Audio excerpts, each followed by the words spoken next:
দেশের গণতান্ত্রিক জনগণ আশা করে এই জাদুঘর কোনো একটি দল, গোষ্ঠী বা ব্যক্তির একক রাজনৈতিক ভাষ্য প্রতিষ্ঠার স্থান হবে না। কারণ 2024 সালের গণ অভ্যুত্থান কোনো একক ব্যক্তি, গোষ্ঠী কিংবা দলের নয়।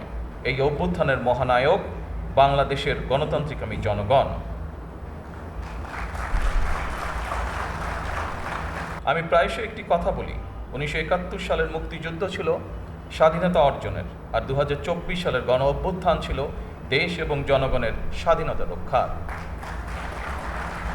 জনগণ যেমন মুক্তিযোদ্ধাদেরকে ভোলেননি, একইভাবে 2024 সালে দেশ এবং জনগণের স্বাধীনতা রক্ষায় শহীদদেরকেও জনগণ কখনোই ভুলবে না। সম্মানিত উপস্থিতবৃন্দ, জুলাই গণ অভ্যুত্থানে আহত জুলাই যোদ্ধাদেরকে সরকারি হাসপাতালে বিনামূল্যে চিকিৎসা সেবা প্রদান করা হচ্ছে। পাশাপাশি গুরুতর আহত জুলাই যোদ্ধাদেরকে যথা নিয়মে উন্নত চিকিৎসার জন্য থাইল্যান্ড, সিঙ্গাপুর, তুরস্ক, রাশিয়া সহ বিভিন্ন দেশে চিকিৎসা করানো হচ্ছে। বর্তমানে 50 জন জুলাই যোদ্ধা বিদেশে চিকিৎসাধীন রয়েছেন।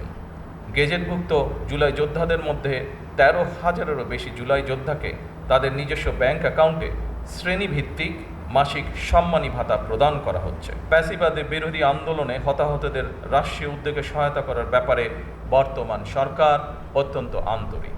আর্থিক সহায়তার পাশাপাশি বর্তমান সরকার শহীদদের কাঙ্ক্ষিত বাংলাদেশ প্রতিষ্ঠার কাজও শুরু করেছে।